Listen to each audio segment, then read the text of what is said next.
turabasuhuje mwe bakunzi bacu,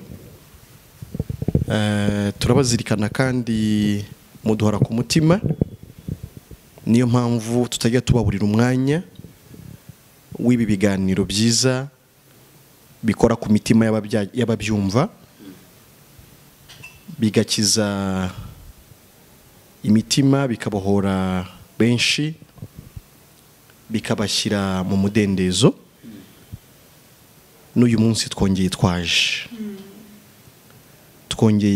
twabazirikanye, twongeye twabakumbuye, twongeye twabahaye akanya kugira ngo tubataramire kandi tubahumurize. Ngewe uvuga nitwa Emile Nshimiyimana, nkaba ndi umwana w'Imana isumba byose, bityo kuko Imana yera nanjye nkaba nera nkayo, ariko mbikesha kwizera Yesu Kristo wankuye urubanza rw'ibyaha, akampesha kuba umukiranutsi ku Mana kandi byiteka. Ndi mu isi kugira ngo ntangarize abantu iyo mirimo itangaje Imana yakoze muri Kristo. Nkaba rero ntari njyenyine muri studio za TV Ijuru Ntirikorerwa, ahubwo ndi kumwe na bene data. Nkwibutsa niba utarakora subscribe kubikora kugira ngo hatagira ikiganiro kigucika. Ibi ni ibiganiro bikwiriye kumvwa, aya ni amakuru akwiriye kumenywa na buri wese wahisemo neza kudukurikira. Ararika abandi kugira ngo nabo badacikanwa. Reka ndeke bene data babibwire kugira ngo twinjira mu nganzo nyirizina muze kuba muzi abo muganira nabo. Ariko abenshi mwakabaye mubazi kubera ko ntabwo ari bashya, ariko kubera ko nanone namwe muhora muza muri bashya, haboneka abandi bashya, niyo mpamvu dukwiriye kubibwira iteka kugira ngo utari utuzi nawe atumenye. Reka rero babibwire ababazi babasuhuze, ubundi twinjire mu bwiru bw'ubwami bw'Imana, ariko mwese mwatumenye. Karibu bavandimwe. Nanjye ndabasuhuje inshuti zacu zikurikirana ibiganiro byiza by'ubutumwa bwiza bw'ubuntu bw'Imana binyura kuri YouTube channel Ijuru Ntirikorerwa. Turabakunda cyane, turabakunda. Amahoro n'imigisha bibonerwa muri Kristo Yesu bijye bibana n'imitima yanyu. Amazina ni Musabyimana Yosefu Mugisha, ariko ndi intungane. Ntabwo ndi intungane binyuze mu kwitunganya, ntabwo ndi intungane binyuze mu mirimo yanjye, ahubwo namenye ko ubutungane bwa Yesu aribwo bwabaye ubwanjye. Nkuko nawe yahindutse icyaha ku bwanjye, nanjye nahindutse intungane imbere y'Imana mbikesha igikorwa Imana yankoreye muri Kristo Yesu. Ndaha mu isi nezerewe, nyuzwe cyane n'ubushuti bwo mu ijuru bw'uwo mukunzi wankunze akemera kunyitangira. Imana ishimwe cyane. Nanjye nshimiye Imana kugira hano muri TV Ijuru Ntirikorerwa. Ibiganiro byaho nyene bihoraho kandi bihora ari byiza kandi biranezeza, biradushimisha, ariko nawe ntekereza ko bigushimisha abo dukurikira. Ariko kugira ngo nyene tuze gukomeza kuganira, ariko twanamenyanye. Amazina yanjye ni Muhanuzi Filipo, ariko nanjye ndi umwana w'Imana. Kandi kuba ndi umwana w'Imana ndabinezererewe, kuko nyene nabonye izina ridafite icyari ruta hano mu isi. Umwana w'umwami ukomeye, umwana w'umwami utwara abami, umwana w'isumba byose, kandi noneho nkaba ndi uwera nkuko nayo yera. Ibyo bintu byanteye ishema, bimpesha n'umunezero. Ineza y'Imana rero nanjye yangezeho, urumva ko amazina yahindutse, ariko nanone nkomeje no kunezerwa kuko mba naje hano kugira ngo tuvuge ubuntu bw'umwami wacu Yesu Kristo, ari nabwo bwadukijije. Nta kindi rero tuba tubazaniye, nta kindi tubabwira, no ubutumwa bw'ubuntu kuko nibwo bukiza. Imana ikomeze kuduhana umugisha mu by'Imana izakomeza kuduhishurira uno munsi. Imana ikomeze duhana umugisha. Amen. Nanjye ndabasuhuje abaduteze amatwi, abakunda ibiganiro byacu. inshuti zacu, amahoro y'Imana abe mu mitima yanyu. Yesu niyo mbifuriza, nanjye narayabonye ku bwa Yesu. Hari umuririmbyi wavuze ngo kuri ubu njya ngira amahoro mu mutima, ngo atemba nk'uruzi, ngo abisi ntibayazi. Ariko yifuriza uwo yaririmbiraga ngo icyampa nawe ayo mahoro ukayagira. Natwe nicyo tubifuriza abakunzi bacu, abakurikira ibiganiro byacu, nicyo tubifuriza. Rero ni Eugene ubasuhuza, ni Eugene wabasuhuzaga, nitwa Ndabavunye Eugene. Nanjye nakijijwe n'ubuntu kubwo kwizera. Ubu mfite ibyiringiro by'uko Yesu naza nkiriho cyangwa akaza narasinziriye, azampamagara tukabana mu ijuru iteka ryose. Imana ihimbazwe ku bwa Yesu. Amen. Imana ishimwe cyane. Iteka ngira ngo mufite amatsiko yo kumenya ngo uyu munsi turaganira kuki. Uyu munsi tugiye kuganira ku kintu gikomeye. Tugiye kuganira ku bugingo n'ubutunzi. Ngira ngo murumva ko ari sije ikomeye. Tugiye kuganira ku bugingo ndetse n'ubutunzi. Ese ijambo ry'Imana rirwanya ubutunzi? Icyo tugiye kukirebaho. Ariko se ubutunzi nta bugingo bwo hari icyo bwamara? Aha, ibi byose tugiye kubiganiraho mu mwanya muto Imana iduhaye kugira ngo tuganire. Kuko impamvu tubivuga ni uko tukiri mu isi ikintu cyitwa ubutunzi gishyizwe imbere cyane. Reka mvuge ngo niyo bakarasa ibihugu babikarasa bagendeye ku butunzi byaba bifite. Ku buryo iyo bavanga igihugu cya mbere ku isi barebera ku butunzi gifite. Iyo bavuga abantu bakomeye barebera ku butunzi. Ariko twakwibaza ngo ese ijambo ry'Imana ryo hari ubwo rirwanya ubutunzi? Reka tuvuge ngo ntabwo ijambo ry'Imana rirwanya ubutunzi. Kugira ubutunzi ntabwo ari ikibazo. Kugira ubutunzi si ikibazo, ariko nabwo ndagira ngo ahari tuvuge iki ngiki. Ese ubundi hari udafite ubutunzi? Bavande, ndagira ngo iki kintu mu gisobanure, kuko abantu benshi bazi ko ubwo tuvuze ubutunzi birumvikana. Turi kuvuga ikinyarwanda, turi kuvuga ubutunzi. Hari udatunze, hari udafite ibyo atunze.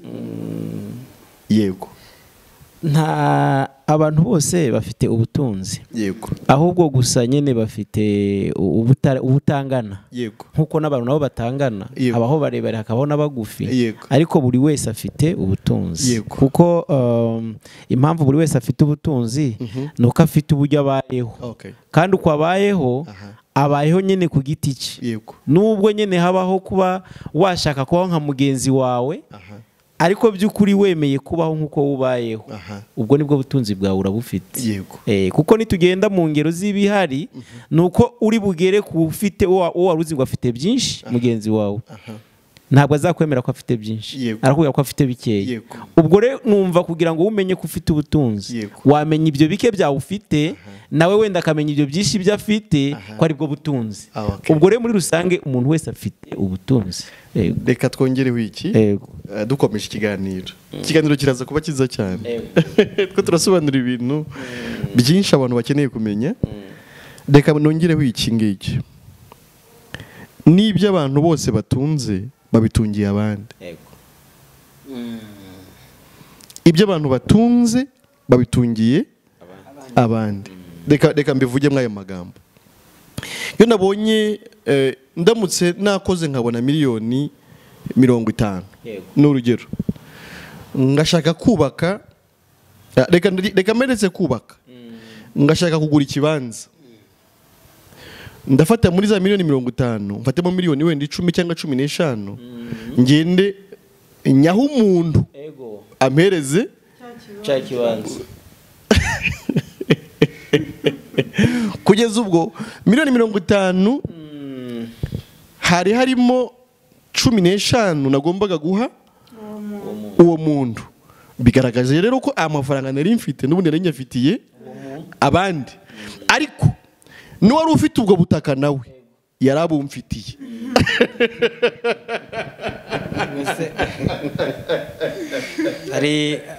hari igihe umuntu ajya yibwira ko adafite ubutunzi. Ubu se urugero nk'umuntu wagura imodoka yo gutwara abantu, ayigura ariko ku mpamvu z'uko hari abazayigendamo. Ubwo urumva abayiguriye abazayigendamo, ariko n'abazayigendamo nabo bari iyabo. Ntabwo umuntu wese ku rwe ruhande afite ubutunzi, ubwo butunzi kandi afite nubwo aba yumva bwangana n'ubwa runaka, ahubwo iteka ryose nk'uko wari ubivuze, ubutunzi turaburushanya, ariko no kuburushanya ngewe mbona bigendana n'uko umuntu ubwo yibwira ko ntabwo afite. Kuko ufite amafaranga 5,000 n'undi ufite amafaranga 500,000, ubajije ubwoko bw'amafaranga usibye gusa imibare yabihinduka, ariko byose amazina yabyo ni amafaranga. Urakoze mwene data, tukiri ku icyo ngicyo twarimo, urumva ko wari uvuze ikintu gikomeye. Uravuze uti ntanagikunze, ariko uravuze uti iyo umuntu aguze kwasiteri yo gutwara abagenzi, ya kwasiteri icya mbere si uyitwarira,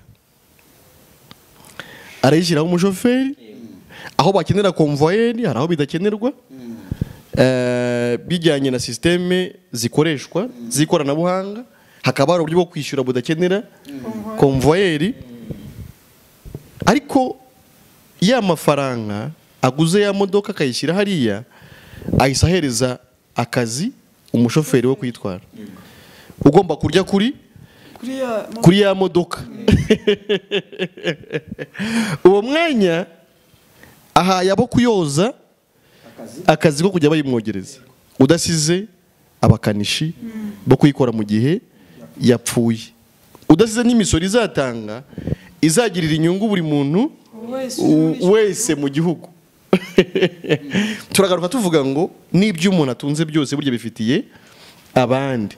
Reka mvuge ngo ndetse umuntu ugera ku rwego rwo kugura amakwasiteri ashyira mu muhanda cyangwa izindi bisi ziriya n'iki, akagira n'amajanse, ntaba akiri ku rwego rwo kugenda muri kwasiteri. Bivuze ngo izo modoka zose aguze nta yiwe irimo, kuko ntazigera agenda n'imwe muri zo.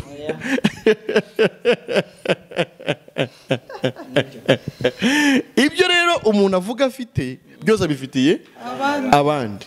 Reka ngaruke ku muntu navuze kare waguze ikibanza, nari navuze ko afite 50, akiguze 15, asigaje 35 zo kubakamo inzu.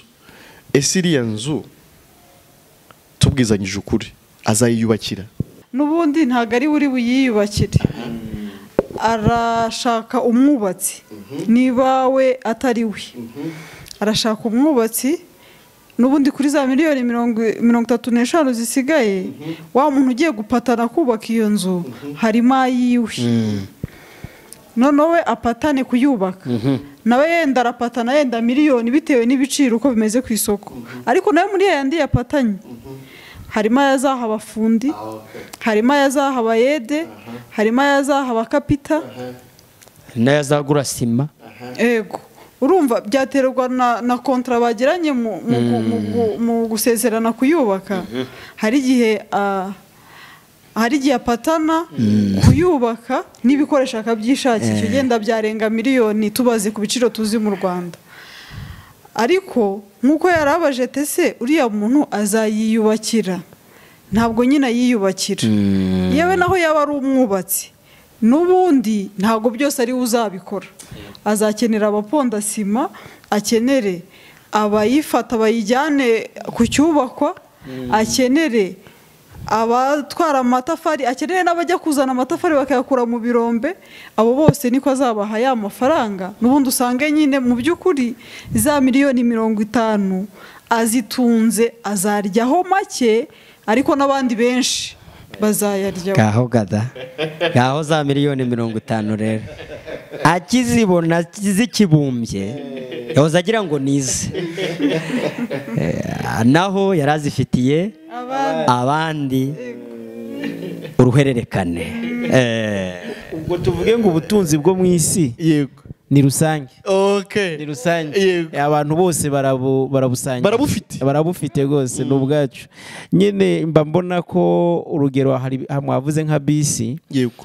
Hari uyigura. Yego. Ariko hari nanone n'abazazigenderamo. Yego. Ariko hari abo mbona ngewe byungukiraho cyane. Yego. Nkatwe tuzigendamwo tutaziguze.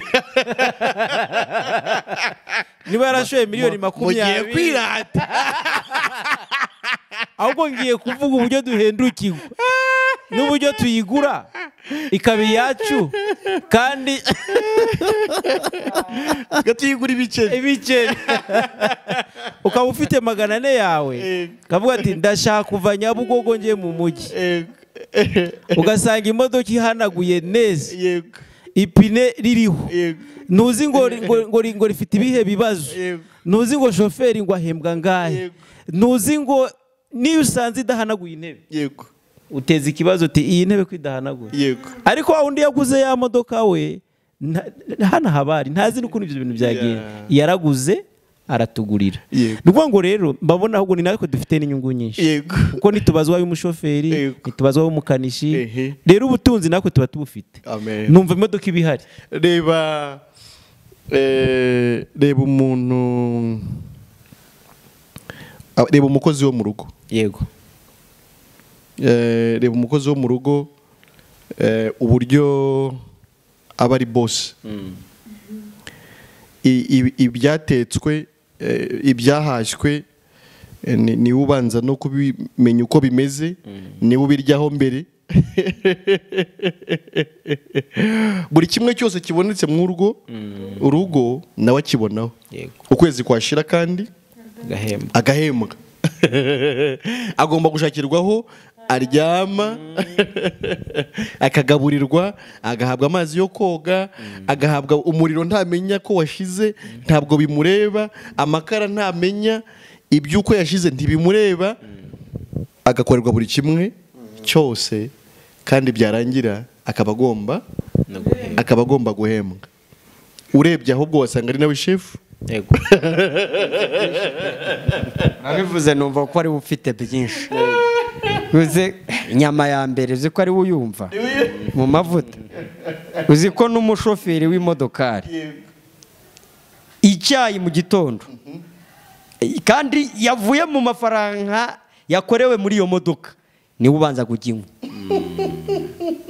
Yewe ahubwo bije kugaragara ko ubutunzi bwo mu isi nyine ubu butunzi nta muntu udafite ndetse bwinshi, keretse gusa kumenya ko ntabwo, ariko dusanze buri muntu wese ku kigendanye n'ubutunzi ahubwo ari nabwo buri muntu wese. Yego.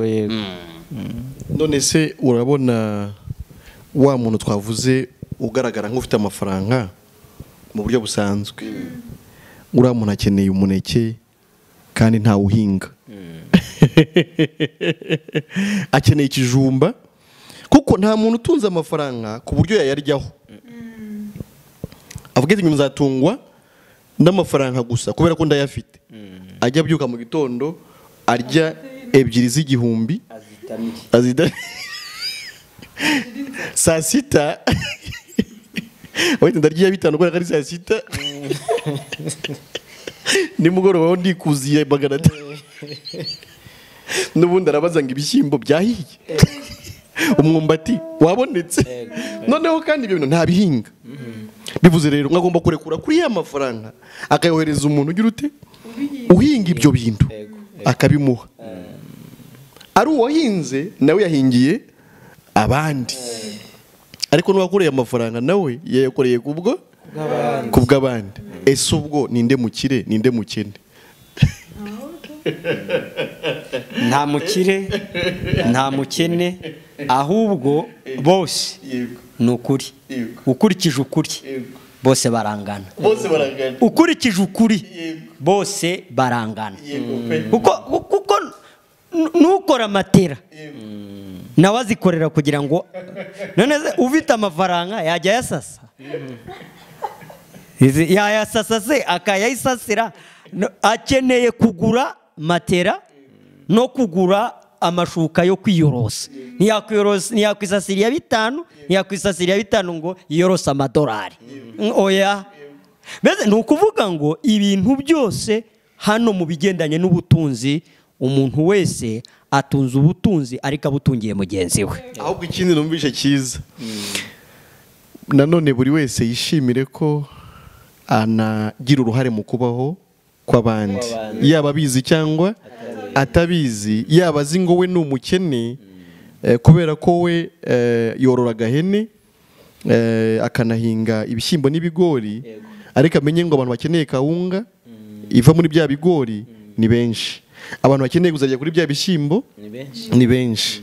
Ahubwo icyo ukora cyose mu buzima bwawe bwa buri munsi wishimire icyo ukora kubera ko gikenewe n'abantu benshi. Ahari wisuzuguraga, ariko uyu munsi utangira utekereze ko mu buryo tubayeho mu isi buri wese Imana agiye imugenera uko akwiriye kubaho, hanyuma ibyo akora bifitiye benshi umumaro. Ntakisuzugure nk'abandi bafite icyo bamurusha, ahubwo twese ntitwakora bimwe. Mugisha asobanuye ikijyanye n'umuntu ukora wenda matera, nawe ntaziryamaho zose. Umuntu ufite uruganda rwa matera, wenda njye numva ngo Matora Dodoma, ntago ndi kwamamaza cyangwa Rwanda Foam. Umuntu ufite uruganda rwa matera za Rwanda Foam ntago aziryamaho zose, aryama kuri imwe, izindi azihereza abandi bakaziryamaho. Nawe nyine ashinzwe kudukorera matera. Nuvuga ngo mu isi Imana yagennye uko abantu bakwiye kubaho, ariko bose ari magirirane. Ubwo bivuze ko ntawe ukwiye kugira ifunwe we ngo abayeho nabi ngo abandi babayeho neza. Urakoze cyane. Ubwo bose banganya nyene gushikira ku byo bahanahana. Ahubwo ibyo uriya akora ni wowe abikorera, nawe ibyo ukora ubikorera abandi, gutyo. Kujyanye n'ubutunzi rero, ikindi iyo dutashye dukuye hano mu isi, ikigaragaza ko atari ubwacu, tubusigira ba nyirabwo. Ubwo siho bigaruka abantu bagiye baciye imigani ngo nta wambura isi. Ubwo ibyo twari dufite hano ku isi nta na kimwe tuhavana, bisigara hano. Waba wa undi wavuga ko afite byinshi na undi yari afite bikeya, bose bisigara hano bakagenda ntacyo bajyanye. Ubwo rero numva nta funo. Ku kigendanye no kubisigaho, nta kamaramaza mugani w'Abarundi.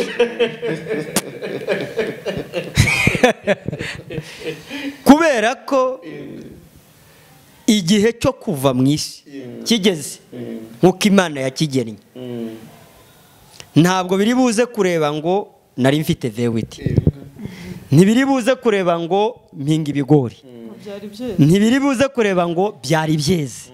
Oya, nukukujyana. Kandi igitangaza, iyo rukujyanye rushobora no kukujyana utabirimo. Oya, ahubwo se niyo wari ufite vewiti ntabwo ari bakujyanamo.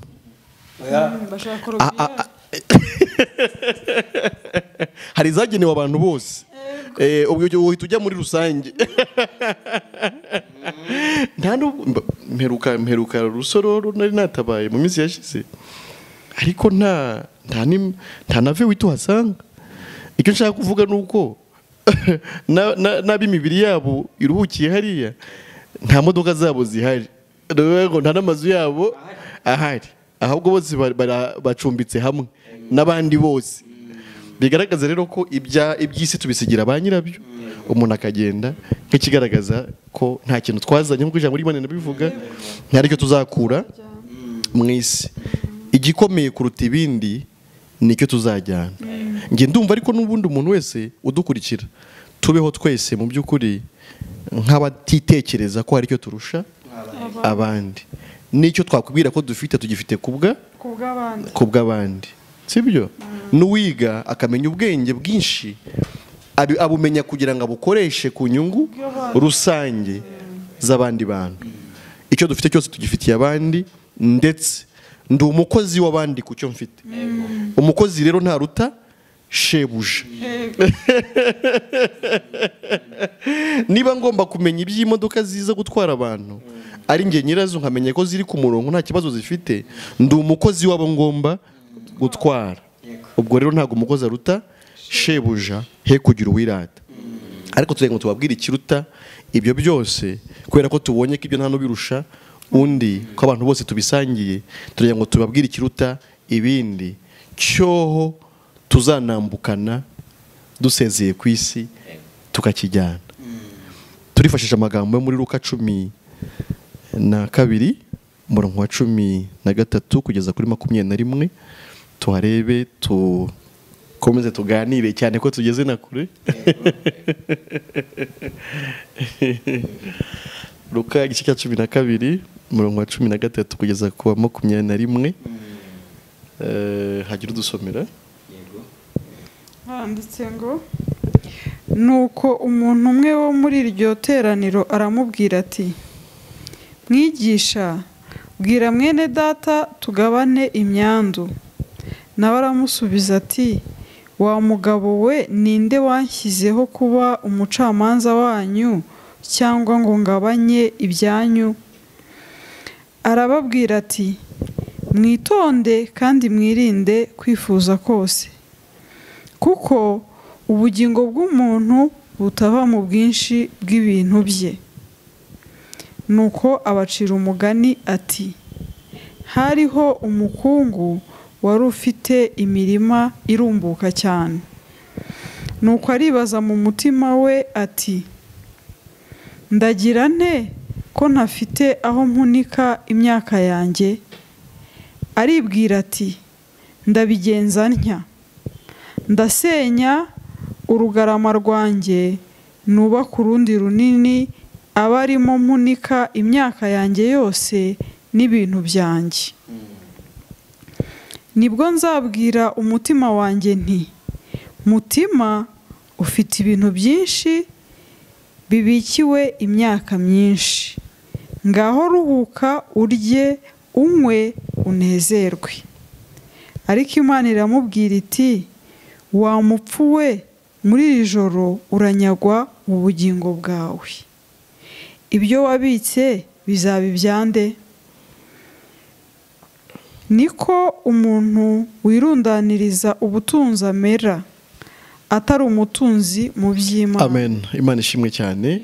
Dukwiye kurundanya ubutunzi ariko turi abatunzi mu by'Imana nk'uko umwami Yesu yabigaragaje bwa mbere urumva baje hari uwaje kumubwira ngo abafashe kugabura iby'amasambu iby'imirage ibimeze nk'ibyo ariko aramubwira ati ngewe ntabwo nshinzwe ibyo bintu ntawangize mu by'ukuri ngo ninde wanshyizeho kuba umucamanza wanyu cyangwa ngo ngabanye ibyanyu. Mu yandi magambo hari igihe abantu batekereza ko ubutumwa bwiza bushinzwe kubwira abantu uburyo baba bakire, uburyo bagera kuri ibi, uburyo bagera kuri ibi, uburyo bagera kuri ibi, ariko Yesu yagaragaje ko atari cyo cyamuzanye. Kwari kubabwira ati mu by'ukuri aferi ntabwo arizo ndimo.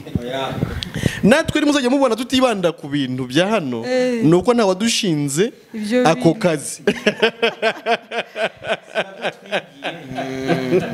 Sinabyo twize ngo wenda bari byo dusobanurira abantu kuko twasanze ababifite nyene nabo nyene urumva ko bataba banoroheranye. Umwe bavuga ati tugabane, ubundi tugabane, ubundi bifate ngibyo ndabiguhaye biraje bibaye byinshi, nyene wumva ibyo ntabwo ari byo nyene tuvuga. Niyo mpamvu nyene icyo tuvuga ari cyo kijya kidushishikaza buri gihe kuza kubabwira, tubabwira nyene icyazanye Kristo Yesu.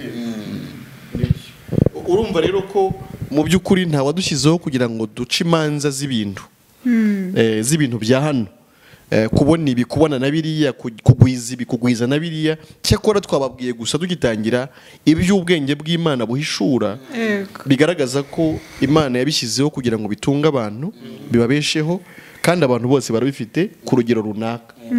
Ahubwo kutanyurwa niyo kibazo abantu bafite, ariko ntiwananyurwa udafite Kristo. Ni naho ayo makimbirane aturuka, kugabura bikanga, nk'uko uyu nguyu abigaragaza ko umuvandimwe we bafitanye ibibazo bijyanye n'ibyo bagomba kugabura batagabura. Ariko turagira ngo tunabwire abantu ngo rwose bibanire n'amahoro, nk'uko twakomeje tubivuga, ibyo tuzabisiga, ahubwo bamenye icyaruta ibindi, noneho bamaranire guhishurirwa cyangwa se gusobanukirwa uburyo umuntu yaba mwisi atunze ubugingo buhoraho, aribwo butunzi buruta ubundi butunzi bwose.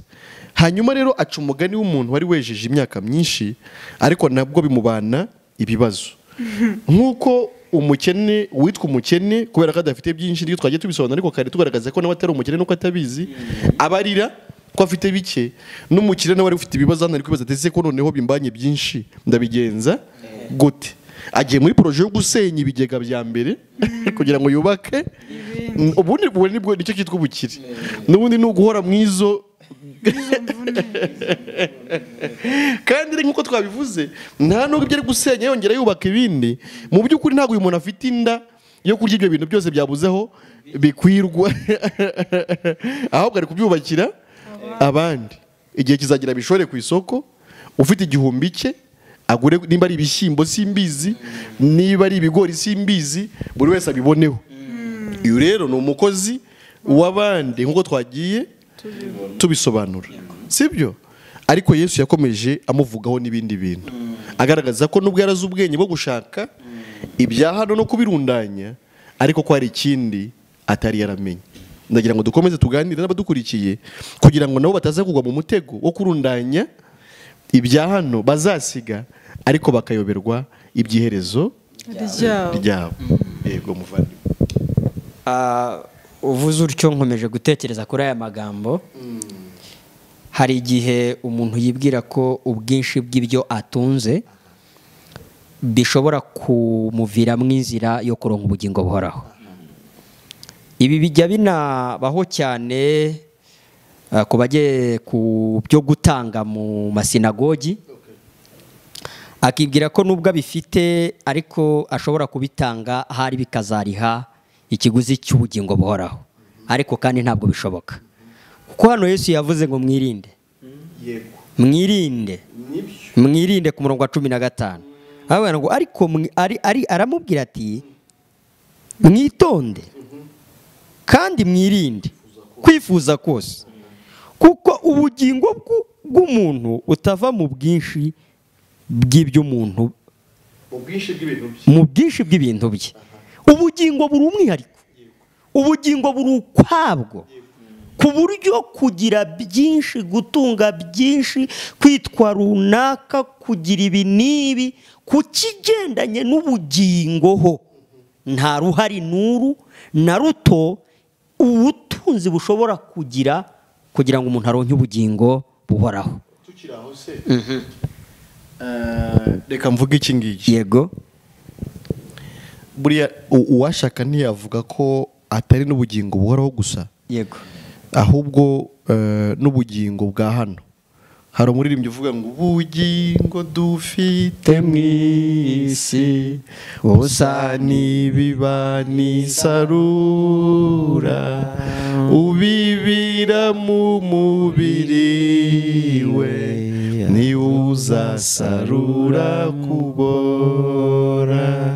Ubwo dukorera umukiza azatugororera mu ijuru, tugume mu ijambo ry'Imana kugeza mu gihe cyo tugume mu ijambo ry'Imana kugeza mu gihe cyo gupfa. Kubw'ubuntu bwinshi busaga twemewe n'Imana ihoraho, gusaga twahawe gukorera Imana twibesherejweho na Yesu muri byose tubonera mu isi iyo twamamaje ubutumwa niyo nyungu yacu y'ukuri iyo twamamaje ubutumwa niyo nyungu yacu y'ukuri. Amen. Amen. Urumva n'ubugingo bwa hano ubu bugingo ubuzima bwa hano mu isi nabwo ntibuva mu bwinshi bw'iby'umuntu atunze, kuko twabonye ko ubugingo cyangwa ubuzima cyangwa n'imibereho Imana yayitanze ku bantu bose.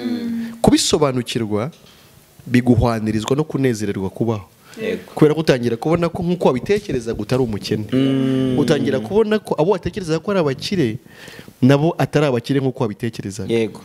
Ntabwo ubuzima bw'umuntu rero cyangwa imibereho myiza y'umuntu nayo ntiva mu bwinshi bw'ibyo atunze.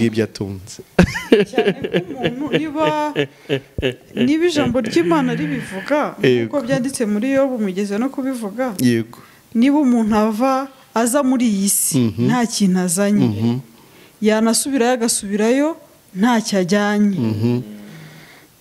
Niba nza nta kintu nzanye, n'undi akaza ntacyo azanye, n'undi akaza ntacyo azanye, bivuga ngo tubisanga hano. yego, iyo umuntu avutse arabisanga, asanga Imana yaramupangiye kuva ku munsi wo kubaho kwe kugeza ku munsi wiwe wa nyuma. Ubwo rero nta n'uwabirusha undi, cyane ko nta waje abizanye. twese tugenda tuza nta kintu umuntu azanye, akabwo aho avukiye nyine ubwo Imana iba yaranahamushyiriye ibyo azakenera. Ubwo rero sinavuga ngo ngewe kuko navukiye kwa runaka witwa ngo ni umukire ngo ndabirusha runaka wavukiye kwa runaka witwa ngo ni umukene, hoya nta na kimwe nazanye nawe ntacyo yazanye, twese turabisanga. Ariko biragaruka ku bw'ibintu twasobanuye kare, na wa mubyeyi ufite n'amafaranga arahera mu guhahira abana ibyo kurya, arakurikiza kubajyana ku ishuri ntabigishiriza, ayo mafaranga arayaho mwarimu, arayaho umushoferi utwara abana ku ishuri, mbese ayo mafaranga asaye n'ubundi yabikiye abandi. Ubwinshi rero ntabwo ubugingo bw'umuntu buva mu bwinshi bw'ibyo atunze. Ntimwishuke, mwirinde, mwitonde, mwirinde kandi mwitonde, ariko munirinde ubwirasi, mwirinde ubwiyemezi no kwifuza kose, kwibwira ngo biriya byatuma mbaho neza, uri hari ibyo ndusha, abantu bakagiriranira nabi n'amashyari n'ibiki nk'aba ngaba bagiye kujya impaka kwa Yesu, biva kwibwira ngo uriya abayeho neza kurusha uko mbayeho. Ahubwo buri wese yishimire uko Imana yashimye ko abaho. Ntituvuze ko utatera imbere mu byo ukora cyangwa utanakora n'ibindi, ariko nyurwa n'uko ubayeho, nyurwa n'inzira zawe Imana igenda igucira. Wikwifuza iby'abandi nk'aho abandi hari icyo bakurusha, n'ibyo bafite ku bwawe, nutuzube amahoro. Ahubwo Yesu yagaragaje ko mu by'ukuri igihe kiragera umuntu akabwirwa ngo ibyo wari ufite birabibyande, kiri joro rugamba rw'ubugingo bwawe. Nanjye reka nkubaze wowe wibwira ko hari icyo ufite, ese iri joro wambuye ubugingo bwawe ni iki wajyana mu byo wari ufite? dore ko baba baranamuhanuriye byinshi, na hano hanze hari abantu babivugaho cyane, aricyo twavuze twese icyo tuvugaho cyane. Dufata umwanya wo kukubwira icyo ugomba gutunga cy'ingenzi uzanavana na hano ukakijyana n'aho uzajya, utazasiga hano. Niyo mpamvu nyine tubwira abantu ubugingo buhoraho ko buva kuri Kristo Yesu cyangwa se ko buva ku Mana. Ariko umuntu akubwiye ngo fata ibya hano, fata inzu, fata imodoka, cakira fata amakamyo fata abana beza fata visa ry'i Burayi n'ubundi ntabwo birakagira umumaro ahubwo Yesu yashizeho warning muri make wirinde aba bantu bagusezeranya ibintu bya hano mu isi kuko by'ukuri nawe urabizi aho ugeze uruha kandi hari n'ibyo wagezeho kandi na byinshi yewe ariko ugeza n'ubu ntabwo uranyurwa ngo wumve ko ibyo ufite bihagije ahubwo barakomeza kukongerera hari n'ibindi bigiye kuza ariko hano twabonye ko nyine ubugingo bwawe ngo n'ubwakwa birasigarana nande birabibyanze rero numva icy'ingenzi umuntu yagakwiye gutunga hano mu isi ni ugutunga ubugingo buhoraho duhererwa muri Kristo Yesu nibwo bwonyene hari naho Yesu yigeze kuvuga ngo byakumarira iki kunguka ibya hano mu isi yose muri make kwagura ibigega n'ibigega ugashiramo ibyo bintu ariko ukabura ubugingo buhoraho muri make rero icy'ingenzi cyabonetse ubwo ibyo bindi nabyo ni byiza biranahari kuko urumva nyine tunabisigana hano kuba rero bisigara hano nuko abantu bagenda babihererekana ni uruhererekane mw'ibyo bintu bya hano ahubwo icy'ingenzi ni icyo ngicyo tuba twaje kubabwira no kwakira ubugingo buhoraho kandi ku buntu igitangaje ni ku buntu hari urumva hari amagambo avuga ngo ubu nibwo bugingo ko bakumenya bakamenya yego ngo bakamenya n'uwo watumye ari we Yesu Kristo kandi ufite uwo mwana niwe ufite ubugingo buhoraho ikibazo ntabwo ari ibintu aho simbasubira kuko ikigendanye n'ibintu byo twasanze abantu benshi babifite ahubwo ikibazo ni uko umuntu adafite uwo mwana adafite ubwo bugingo kuko n'ubundi ibintu byo ntabwo byagukuraho gupfa oya nk'uko umuvandimwe yabivuze uri bugende saa sita z'ijoro kuba ufite byinshi ntabwo byakuraho ngo ugende saa saba ngo ujya saa sita z'ijoro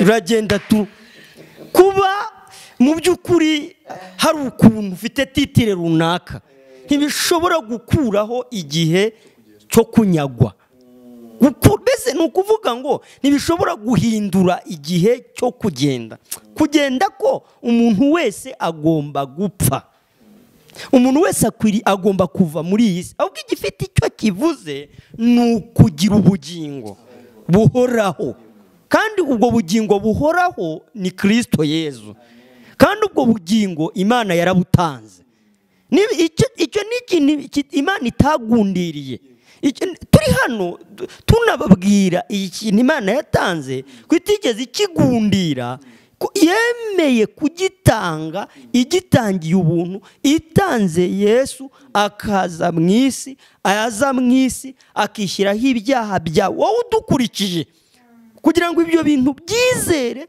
turi kukubwira nunava muri iyi si ube warariye nta kibazo waratunze imodoka nta kibazo kugira amasambu nta kibazo gutura muri etaje nta kibazo kugenda mu ndege nta kibazo ahubwo turi kukubwira hanyuma kuko waba uri kuyigendamo igihe ntabwo byagenwe tujya twumva ngo izihanuka igahanuka bamwe bakajira mu nyanja n'iki kuba gusa ubitunze nta kibazo ariko kuba uzagenda ariko ukaba ujyanye ikintu gikomeye ubugingo buhoraho ubwo rero bwaratanzwe reka mvuge ngo uyu munsi buri wese mu badukurikiye namusaba gutekereza ku munsi we wanyuma ni byiza twese tuba turi busy dushakisha cyane ko ubwo ni inshingano dukurikije uko twabyize tugitangira ubwo buri wese yahawe kugira serivisi ahereza isi bikaba atari byo kwirata ahubwo nawe ufite abandi bagomba kuguha ibyo ukeneye aho rero ntacyo turushanye ahubwo turakeneranye turavuga ko dukeneranye twese mu bya hano mu isi nta n'ufite icyo arusha abandi icyo urusha abandi ni icyabo nyine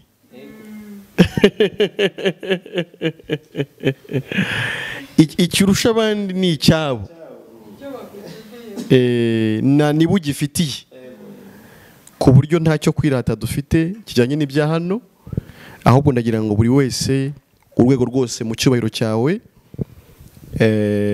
turagira ngo aka kanya niba udukurikiye utekereze ku munota wawe wa nyuma, utekereze ati aka kanya ndamutse nkuwe mu mubiri mbese byamera bite? Ese ko niteganyirije kuri byinshi, ariko bite ku kijyanye n'ubugingo? Ko niteganyirije kuri byinshi bizasigara bigasigaranwa n'abandi, ariko se nibutse guteganyiriza iherezo ryanjye, nibutse guteganyiriza ibya nyuma y'urupfu, turagira ngo bitekerezeho. Dukunda kuvuga amagambo yo dusezera ku bantu bakuwe mu mubiri,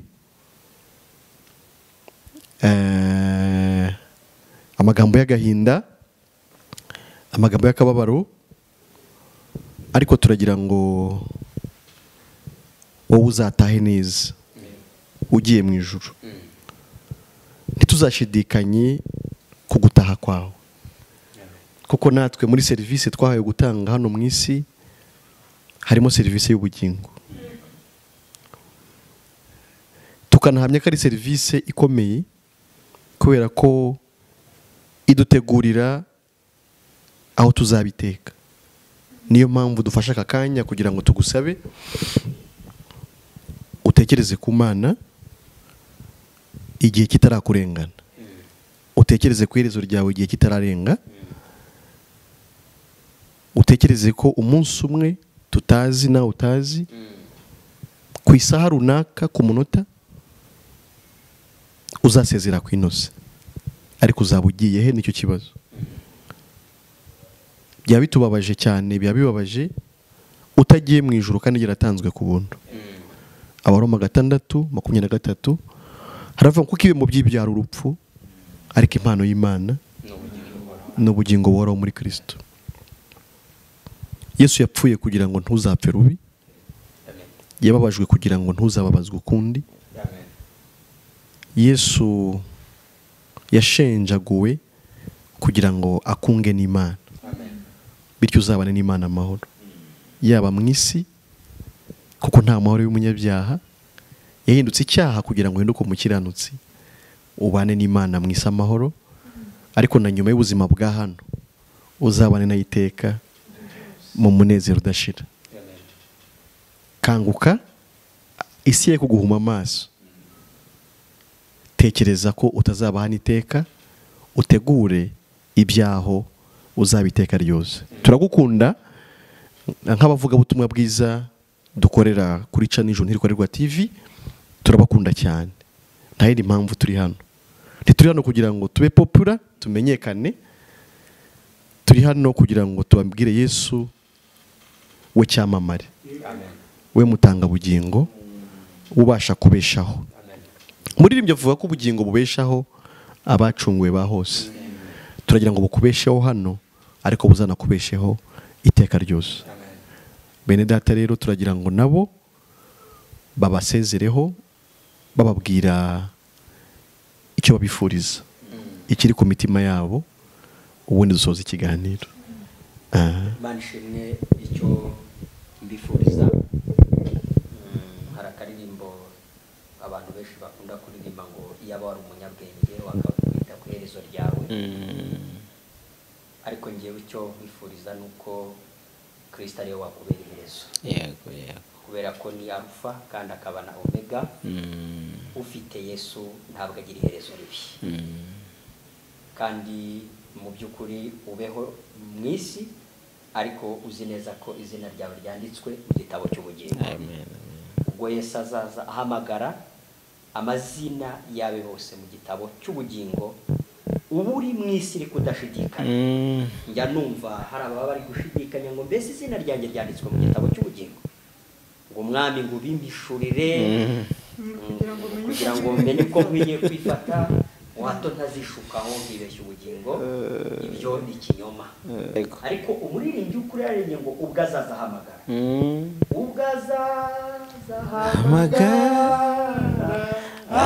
amazina yawe bose mu gitabo cy'ubugingo nziko nzumva izina ryanjye nditaba. ukaba uri mu isi ariko uzi neza ko izina ryawe ryanditswe mu gitabo cy'ubugingo. nta kundi rero ryandikwamo ni ukwemera iby'Imana yakoze ibikoreye muri Kristo Yesu, kandi ubwo yabikoraga Yesu azira ibyaha byawe kwari ukugira ngo ibyo nubyizera utazarimbuka uzabonera Imana iteka. nanjye icyo mbifuriza ni ukwizera Kristo Yesu kuko yapfuye mu cyimbo cyacu, singiye gusa ariko namwe mwari murimo. Iyo ubyizeye bikubagwaho, kandi iyo ubyizeye uba uhabwa ubugingo buhoraho, kandi ufite ubugingo buhoraho uba ufite n'ijuru. Iri juru tubabwira ni ubuntu, Yesu yaritangiye ubuntu, kuko ufite ubwo bugingo buhoraho nyine aba afite iryo juru, kuko Yesu niwe yivugiye ngo ni njyewe nzira n'ukuri n'ubugingo, ntawe ujya kwa data ntamujyanye. Iyo tumwizeye rero tuba dufite iryo juru, niyo mpamvu ubona dufite amahoro, kandi n'igihe cyose tuza hano tuza kubabwira iby'ijuru kugira ngo mubyizere. Nimubyizera tuzanezeranywe namwe ibihe bidashira iteka ryose. Rero Imana ikomeze ibahishurire byinshi ku buntu bw'Imana bwatangiwe ubuntu nta kiguzi. Imana iduhana umugisha. Amen. Nanjye icyo nabwira abadukurikiye abakunzi bacu nuko ndabifuriza kuba abatunzi mu by'isi. Twabonye ko twese turi abatunzi, ni byiza mu abatunzi mu by'isi, ariko cyane mu abatunzi no mu by'Imana, ko twabonye ko utunzi iby'isi arabisiga, ariko umutunzi mu by'Imana bwa butunzi bwawe uba uzabujyana. Ubu butunzi bw'Imana rero twakomeje kubabwira, umuntu abuheshwa no kwizera, kuko n'ubundi urumva hari ukuntu umuntu ashaka no kutabitekerezaho, akavuga ati jye sinabimenya, niba niyo Mana ihari simbizi ubwo tuzabimenya icyo gihe. Ariko kubera ko ayo makuru ahari nayo wakabaye yitaho, kuko n'ubundi uvutse wisanze ku isi wagize umwete wo gushaka iby'isi, kuko twabonye ko buri wese aba afite serivisi ahereza abandi. No ku by'ijuru rero nabyo bitekerezeho, iby'isi ubiheshwa no kubikorera, ariko noneho ibingibi byo kuba umutunzi mu by'Imana byo urabiheshwa no kubyizera. Urizera icyo Yesu yakoze ube urabigabanye. Nicyo rero nkwifuriza, nicyo nifuriza abakunzi bacu, tubane muri iyi si duhana serivisi dukeneranaho, ariko noneho cyane cyane igikomeye mu abatunzi mu by'Imana, kugira ngo muzimukane ubutunzi bwimukanwa, kandi noneho mu ijuru tuzabane tuzanezeranwe mu bwami bw'Imana. Imana ihimbazwe. Amen.